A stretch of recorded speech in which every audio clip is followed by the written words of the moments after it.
Hi, I'm Sean Scallan, Managing Partner at Kingsgate Capital Partners, and welcome to Five by the Fire. These short, sharp podcasts are designed to provide allocators and influencers of capital a deeper understanding of the managers we represent and their strategies. In this episode, we have Andy Salembier, who's a partner at Accolade Partners for over 20 years. Andy, I want to start today with asking you, how long has Accolade been in part operation, and can we dive right into how growth equity in particular differs as a subset within the private equity asset class, and what sort of target return profile and historical distributions and DPI have consistently tracked against these objectives across previous market cycles?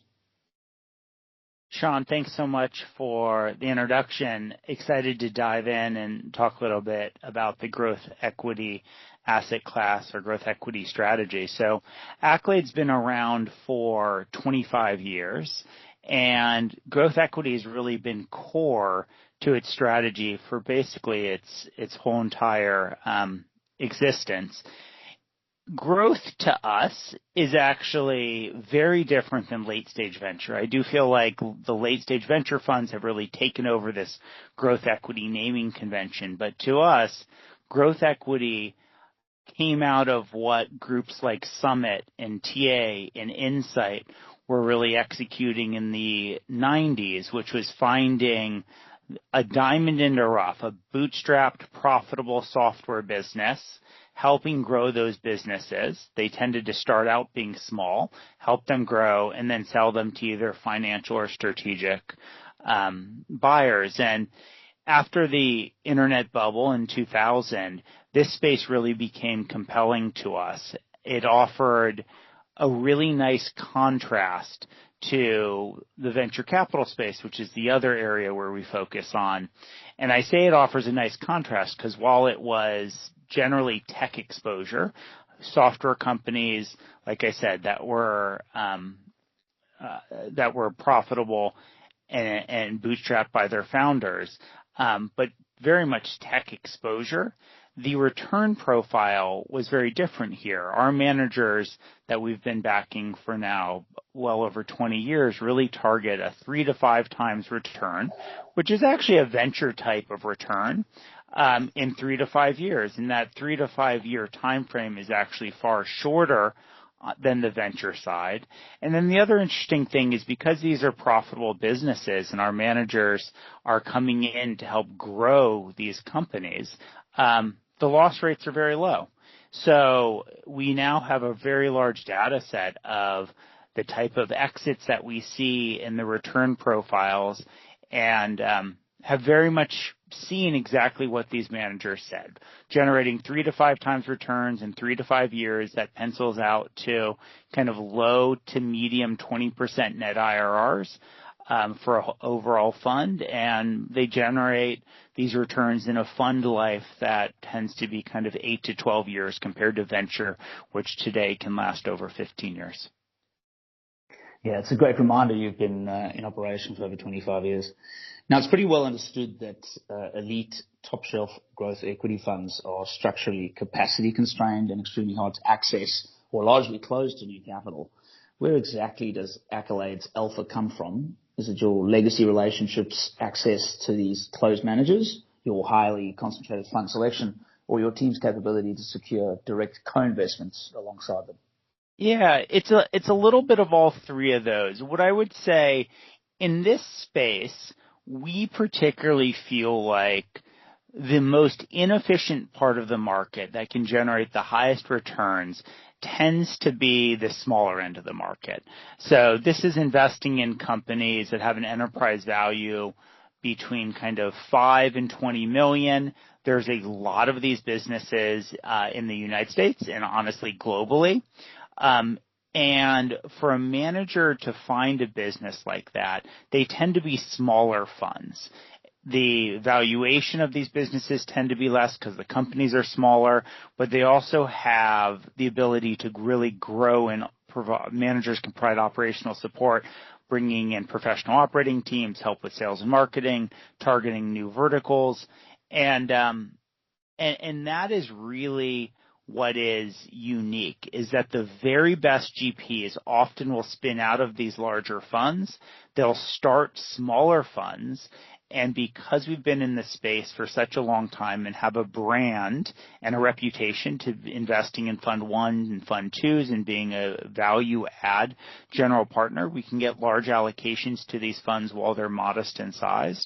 And then we'll grow with them over time. And I think those first few years where we see often the largest arbitrage in terms of size and the best ability to get outsized returns, those funds are often very much capacity constrained. When a fund becomes $500 million or $1 billion in size, you start to see a little bit more capacity there.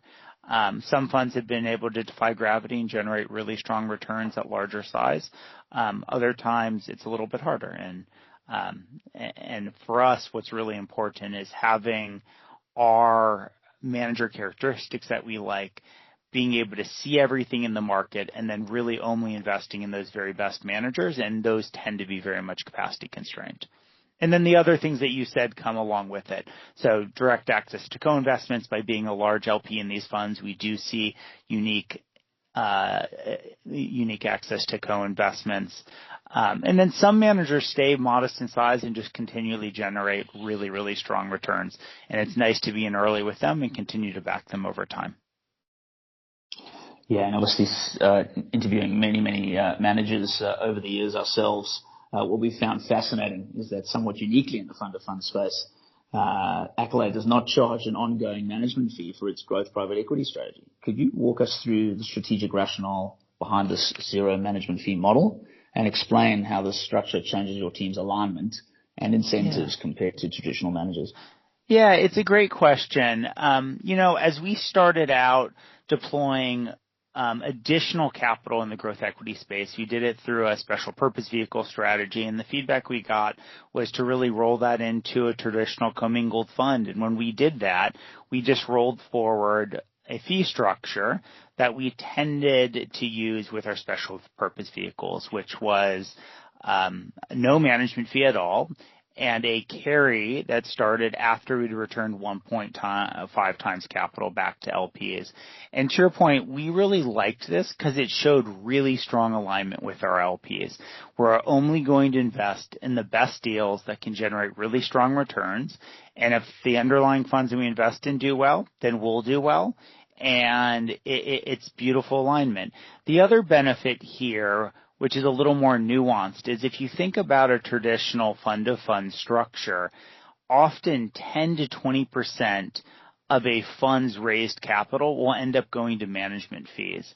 And by not having a management fee, it actually lets you fully invest the fund. And for us, we actually target over-investing the fund by between 5 and 10%. And that really helps with the portfolio construction, and gets 100% of our raised capital really into the ground, into companies, which is our target. So there's a lot of benefits. I think there's the alignment piece and the portfolio construction piece. Yeah, and I think in such a competitive space as well, to be so different in that aspect, we still find really refreshing. Now, moving to the current private market landscape, traditional IPO windows remain tightly contested, as we know, yet growth equity relies heavily on liquidity.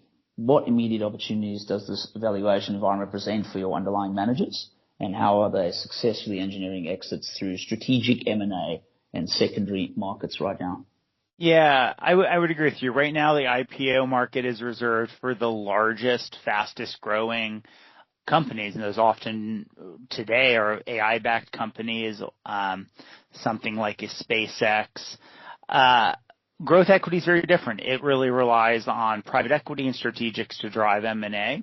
And what is nice is that there's a lot of capital in the private equity space between mid-market, upper market, and kind of large buyout managers focusing in on strong technology companies. And by focusing in on this growth equity market and helping build nice, strong businesses that have good teams and are profitable, there is a huge array of private equity buyers that are interested. And then there's a whole world of strategics. And a lot of companies still today need to implement software into their businesses. They want software to help drive margin improvement, build out other divisions in a business, and there's a lot of liquidity in both those fronts. I think a new area for liquidity that we've seen more and more are continuation vehicles, or CVs, and there's a lot of investor interest in investing in these CVs, and we've actually seen some really nice exits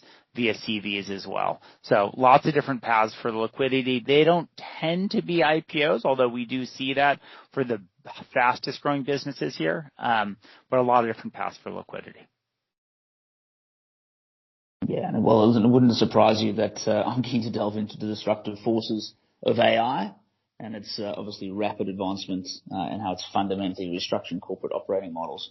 How is the increasing importance of AI shifting your investment landscape, both in terms of how your underlying managers evaluate a portfolio company's technical moat and how you underwrite the risk of legacy software businesses facing AI-driven disruption?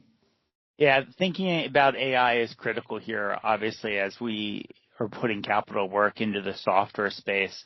What our managers are very focused on are companies that are really AI native. The founders of those businesses are thinking about AI and products that they can create that are AI focused, and whether it's using AI for those companies to be more efficient, which is obviously important, or having AI native products, both of those are important in the next generation and building a next generation technology company.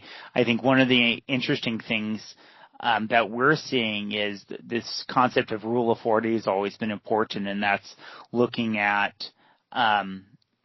combining profitability plus growth, making sure it's at the number 40 or higher. And I think today in the AI world, what's important is growth more than margin. So making sure that your companies can grow quickly can gather you a much higher multiple.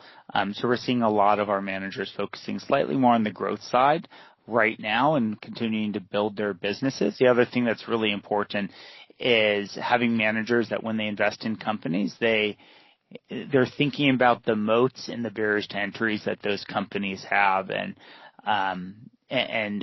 those will provide protection from things like AI being able to take over the world. So that could be regulation, the customer base, location, or specialty verticals.